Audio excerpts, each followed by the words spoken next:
Hello friends, this is Dishika and welcome to my channel Dishika beauty hub. Friends, आज मैं आपके सामने लेकर आई हूँ डैमेज आईब्रो ट्यूटोरियल।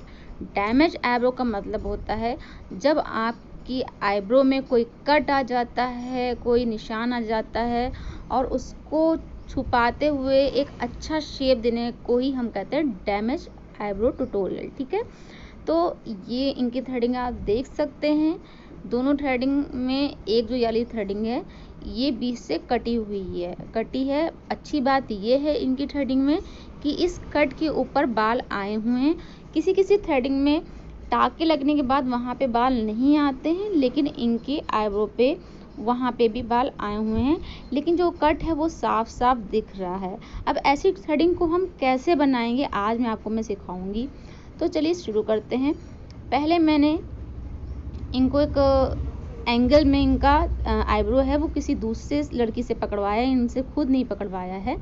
और मैं एक मोटा सा मैं पहले एक शेप दूंगी। आप देख लीजिए, मैंने अभी कोई टेक्निक यूज़ नहीं करी है, सिर्फ मैंने इनके अभी एक्स्ट्रा हटाए हैं नीचे से और एक्स्ट्रा ही हटाऊंगी मैं ऊपर से।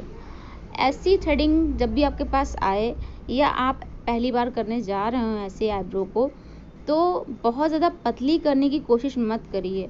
अगर ज़्यादा पतली कर देंगे तो कट बहुत ज़्यादा उभर के दिखेगा, और हम लोग का जो मोटिव है वो इस कट को काफ़ी हद तक छुपाना है ताकि वो बिल्कुल भी इनके आईब्रो पे ज़्यादा ना दिखे। अब आप देख लीजिए, अब मैंने फिर से एंगल करके, क्योंकि इनको एंगल ही मुझे देना है इस थ्रेडिंग में, इनका कोई अपना विचार नहीं था। ये मैं शेप मैं अपना खुद का अपने मन से दे रही हूँ, और ये काफ़ी खुश थी जब इसकी थ्रेडिंग बन गई है और बहुत ही ज़्यादा संतुष्ट थी कि अच्छी थ्रेडिंग बनी है। ठीक है, तो ये मैंने शुरू कर दिया है। अब शेप देना, अब मैंने रफ पहले इनको शेप दे दिया था।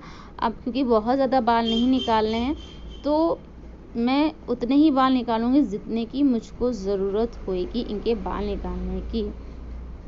तो मैं इनको धीरे धीरे अंदर से बहुत ज़्यादा अंदर जा के मैं बाल नहीं निकाल रही हूँ, बस जो इधर उधर के एक्स्ट्रा बाल है बस वही निकाल रही हूँ। अब आपके पास कैसी थ्रेडिंग आती है ये आपको जज करना पड़ेगा, क्योंकि सबकी जो आईब्रो होती है, शेप होता है, सबका अलग अलग होता है, कट भी कहीं अलग होता है। अब ये बीच का कट था तो मैंने वैसे दिया है। अगर आपका क्लाइंट किसी भी तरीके का हो तो आपको उसकी थ्रेडिंग को पहले जज करना बहुत ज़्यादा ज़रूरी है। एकदम से पहले उसको ऊपर धागा चलाना मत शुरू कर दीजिएगा। पहले दोनों थ्रेडिंग को मेज़र करिए। मेज़र करने के बाद अपना आइडिया लगाइए। आइडिया लगाने के बाद ही आपको उस पर धागा चलाना है। अब जो एक्स्ट्रा के ऊपर के बाल थे वो मैंने कैंची से ही सेट कर दिए हैं ऊपर करके। और अब आप देखिए, ये देखते देखते आपको बहुत अच्छा शेप मैं करके दिखाऊंगी। अब मैं सिर्फ यहाँ के जो नीचे की जो क्लीनिंग करनी है, सिर्फ मैं क्लीनिंग कर रही हूँ। और एक बात बहुत ज़्यादा ध्यान में रखिए, आपका जो हाथ है ना और आपका जो धागा वो एकदम बटर की तरह चलना चाहिए कि आपके क्लाइंट को बिल्कुल महसूस भी ना हो। अब थोड़ा दर्द तो होता ही है, क्योंकि जब बाल निकलेगा नीचेगा तो दर्द तो थोड़ा बहुत होएगा ही, लेकिन आपको ये बहुत ज़्यादा ध्यान रखना है कि आपका जो धागा है एकदम बटर की तरह चले, और आपको अपने धागे पे बहुत ज़्यादा प्रैक्टिस करनी चाहिए ताकि आपका धागा बहुत अच्छी तरह से चले। और सेकंड चीज़ है कि आपके क्लाइंट को आप कोशिश करिए कि कट ना लगे, बिल्कुल भी खून ना निकले या कहीं से भी ज़रा सा भी कट ना लगे, क्योंकि जब आपका धागा अच्छा चलेगा, बटर की तरह चलेगा, तो खून तो वैसे भी नहीं निकलना, ना कट आना है ना। तो आप पहले धागे पे बहुत अच्छी प्रैक्टिस करिए। अब मैंने इनकी दूसरी आईब्रो बनाना शुरू कर दी है। दूसरी आईब्रो को भी मैंने मेज़र कर लिया है और मैंने एंगल में ही देखिए इनका पकड़ाया। अगर आपको थ्रेडिंग करना नहीं आ रहा है तो आप सबसे पहले आप प्रैक्टिस करिए कि आप जिस भी क्लाइंट के ऊपर धागा चलाने जा रही हैं, थोड़ा सा उसको एंगल में जब आप पकड़वाएंगी ना, मतलब डिज़ाइन में थोड़ा सा जिस हिसाब का आप डिज़ाइन देना चाहते हैं उस हिसाब से फिर आपको सरल पड़ेगा। अब जैसे मैंने इनकी कटिंग करी, मैंने आप देखिए अपनी जो सबसे छोटी फिंगर है वो मैंने किस तरह से डिज़ाइन दे के इनकी आईब्रो को पकड़ा है, ताकि मेरे लिए बहुत ज़्यादा आसानी हो जाए कि कितने बाल मुझे निकालने हैं और क्या शेप मुझे देना है। इस बात का आपको बहुत अच्छे से ध्यान रखना है। ठीक है, तो अब देखिए मैं इनके भी इस थ्रेडिंग के भी बाल पहले मैंने नीचे के निकाल दिए हैं और अब मैं ऊपर के बाल निकाल दे रही हूँ, और मैंने इनकी जो एक्स्ट्रा बाल की कटिंग थी वो भी कर दी है।